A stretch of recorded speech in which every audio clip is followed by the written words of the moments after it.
¿Me escuchan? Sí, doctor. Ya. Aquí entonces estamos viendo este estudio que es la angiografía pulmonar, como se medica angiografía, para valorar los vasos sanguíneos del pulmón, ¿no? Y aquí podemos ver claramente, ¿no? Podemos ver las venas, perdón, la arteria pulmonar, ¿no? Y obviamente, si no hay irrigación, pues el gol estándar para que nos dé la indicación de que no hay una irrigación, ¿no? Pero hoy en día tenemos también los estudios que son importantes como la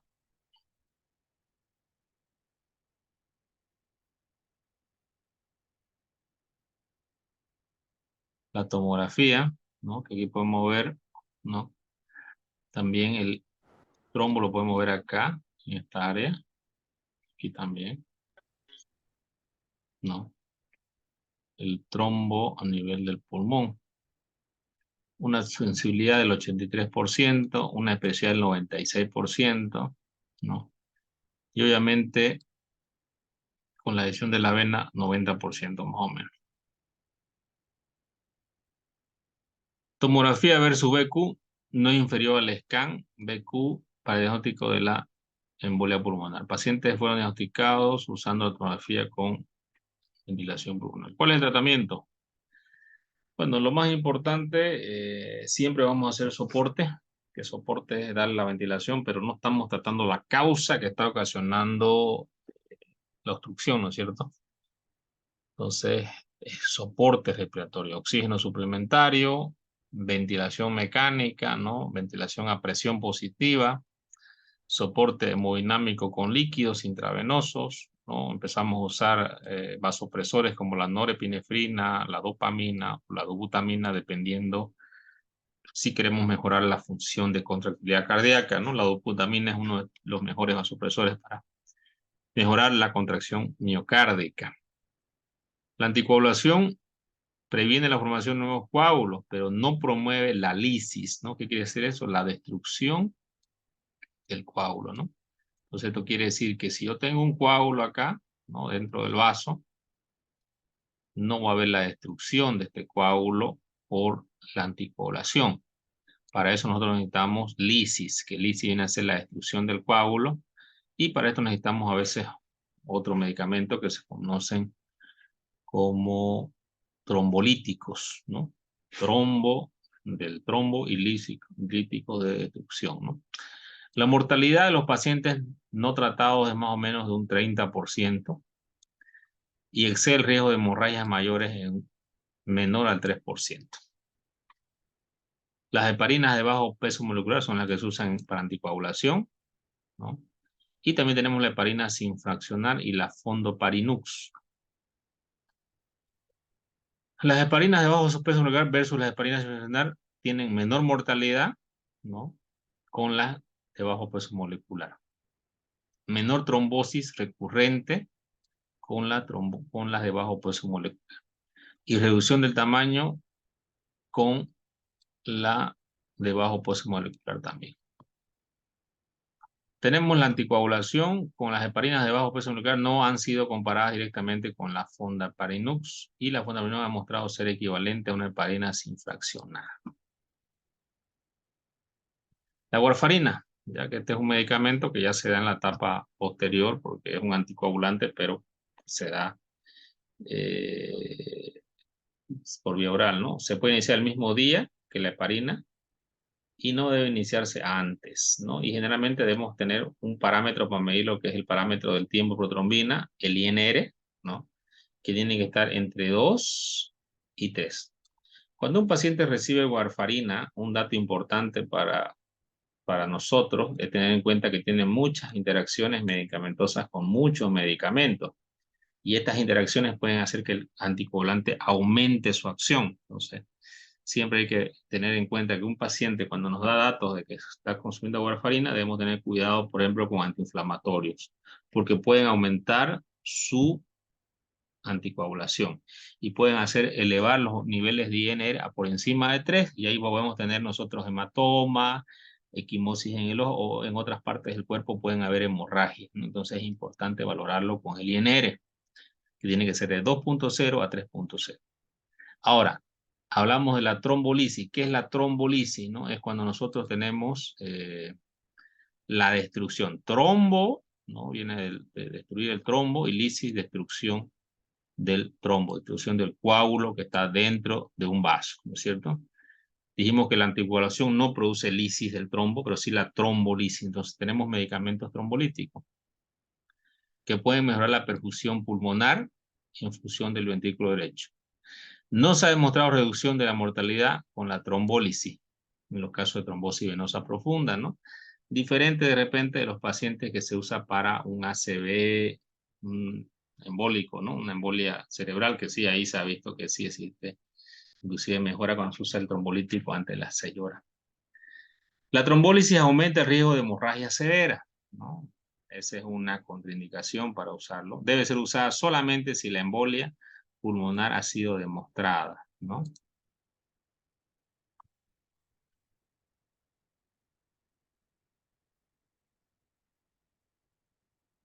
Indicaciones. ¿Cuándo vamos a indicar trombólisis? Hipotensión persistente, presión arterial sistólica menos de 90 o caída de 40 milímetros de mercurio. Hipoxemia severa, defecto de la perfusión por BQ alterado, carga embólica grande, que se observa en una tomografía, ya cuando tenemos el diagnóstico de la trombosis venosa pulmonar, de la tromboembolia pulmonar, y obviamente disfunción del ventrículo derecho, que nos indica también trombosis venosa profunda, ¿no? Todos estos signos de acá son signos claros y imagenológicos de que tenemos una lesión a nivel pulmonar. ¿Cuándo se hace embolectomía? Mediante catéteres o cirugía. Puede hacerse cuando el paciente tiene indicaciones para trombólisis, pero esta falla o está contraindicada, ¿no? Y se la hace por cirugía endovascular con catéteres, ¿no?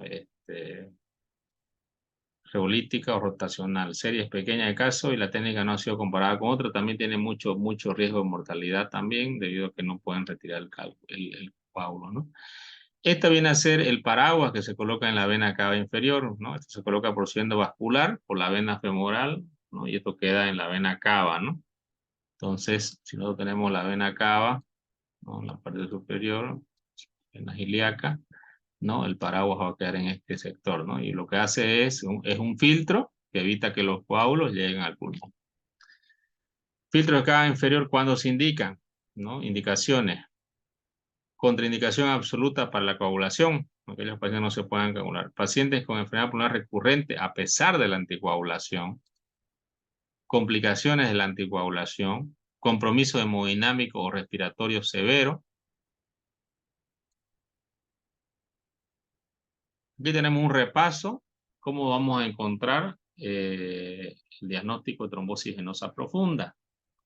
Ya hablamos de los factores de riesgo y también en estos factores ya tenemos la proteína C y S, que son dependientes de la vitamina K, ¿no? Y de la titrombina. Y en este caso vamos a tener, se encuentra deficiencia hereditaria de cualquiera estas tres proteínas al 15%. Los pacientes menores de 45 años pueden desarrollar esta enfermedad. La mutación del factor 5 de Leiden es más común, pero es menos riesgo trombótico. Tenemos entonces la valoración clínica, es muy importante en los pacientes, evaluando las extremidades, el dolor, el signo de Hoffmann, el signo de Hemann, el empastamiento que va a haber en los gemelos por edema subfacial, ¿no? Los cambios de la coloración que puede haber, palidez o eritrocito, ¿no? Hablamos de la flegmasia celular en la isquemia alba, ¿no?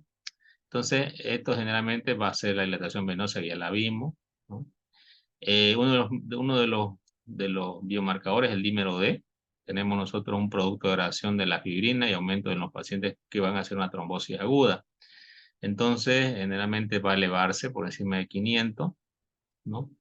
Y puede haber una elevación de este dímero D, como también en otras patologías como cirugías, embarazos, infecciones, ¿no? Puede también darse la elevación. El diagnóstico lo vamos a hacer mediante el ecodoppler, ¿no? El estudio de imagen. Siempre vamos a combinar estudios clínica, ¿no? Versus estudios de imagen, como el ecodoppler en este caso, y biomarcadores como el dímero D. Entonces, tenemos una alta sensibilidad de un 89, casi un 100%, y una especificidad de un 94-93% para diagnosticar una trombosis venosa profunda, sintomática, ¿no? Que afecte los miembros inferiores y se considera un método diagnóstico de elección. Presenta menos sensibilidad en pacientes asintomáticos o trombosis distales. Se emplea para confirmar o descartar trombosis venosa profunda en caso de sospecha, clínica elevada, intermedia, cuando los valores de dímero D se encuentran elevados, ¿no? En casos seleccionados solamente vamos a hacer otras pruebas como la tomografía o la angiotac, ¿no? O pedir una angioresonancia magnética también, ¿no? Porque obviamente el costo, ¿no? Y generalmente con el ecodoppler vamos a tener bastante sensibilidad y especificidad en llegar al diagnóstico. Esto quiere decir que el error diagnóstico va a ser bastante mínimo. Entonces es importante tener en cuenta y valorar una escala, ¿no? Y para valorar la escala de trombosis venosa profunda, ¿no? Que para qué sirven las escalas, para que no nos equivoquemos nosotros en evaluar adecuadamente los pacientes y de esa forma nosotros tengamos una forma de medir adecuadamente una enfermedad, ¿no? En este caso se toman varios parámetros y tenemos unos valores que nosotros nos va a dar la probabilidad, la baja o la alta probabilidad de que se trate de una trombosis venosa profunda, ¿no? Entonces vamos a empezar con el primer acápite, ¿no? Tenemos un cáncer activo, que paciente que recibe quimioterapia 6 meses previos o paliativos, ¿no? Valor de 1 punto. Parálisis, paresia o inmovilización con yeso en extremidad, 1 punto. Pacientes en encamamiento durante 3 días o más, o cirugía mayor en las 12 semanas previas con anestesia general, 1 punto. Dolor a la presión a lo largo de la distribución del llave venoso profundo, 1 punto. Tumefacción de toda la extremidad, 1 punto. Aumento del perímetro mayor de 3 centímetros respecto a la extremidad asintomática, medido a 10 centímetros por debajo de la tuberosidad de la tibia, 1 punto. Edema, la extremidad sintomática, 1 punto. Venas superficiales colaterales no varicosas, 1 punto. Antecedentes de trombosis venosa profunda documentado, 1 punto. Diagnósticos alternativos menos tan probables como la trombosis venosa profunda, 2 puntos, ¿no? Aquí tenemos el puntaje, ¿no? Menos de 1, baja probabilidad. De 1 a 2, moderada probabilidad. Y más de 2, alta probabilidad. Entonces, fíjense ustedes, necesitamos solamente más de 2 de cualquiera de estos signos para decir que tenemos una trombosis venosa profunda. Y uno de ellos, ¿no? Es el estudio que nos va a indicar esto, pues, ¿no? Entonces,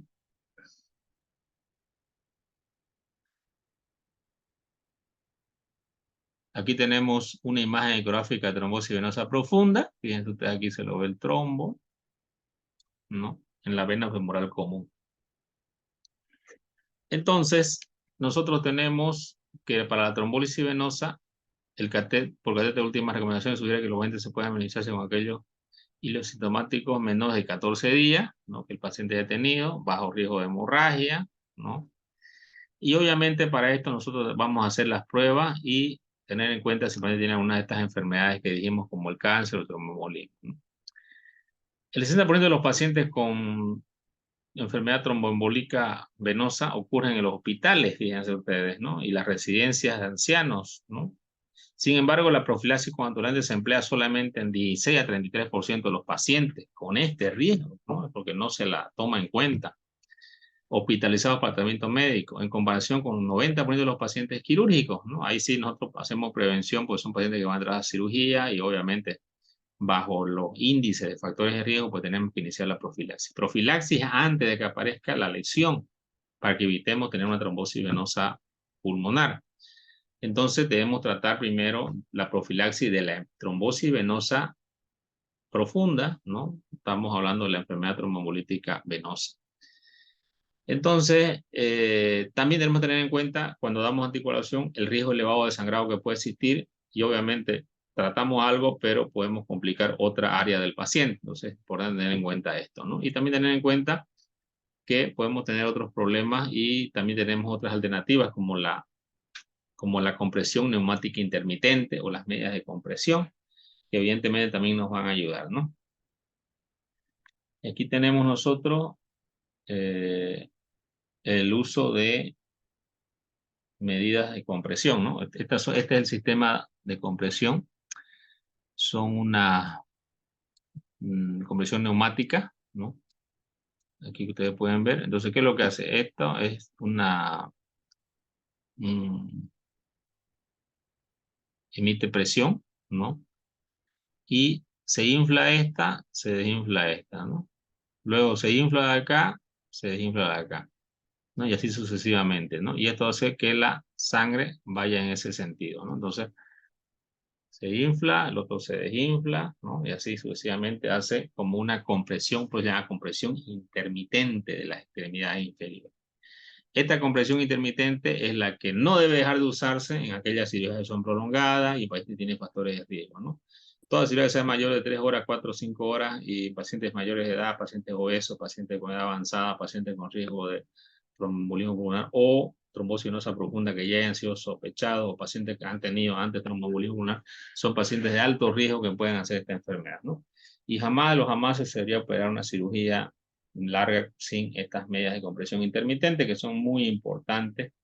Y obviamente la enfermedad, la tromboembolismo pulmonar es una de las causas más graves de mortalidad, tanto en los hospitales como también en el postoperatorio, ¿no? En los pacientes. No sé, que tener presente siempre antes de someter a cualquier paciente a una cirugía, ¿no? Entonces, es importante esta enfermedad para tomarla en cuenta. Y creo que con eso acabamos. Si alguien tiene alguna pregunta, alguna duda.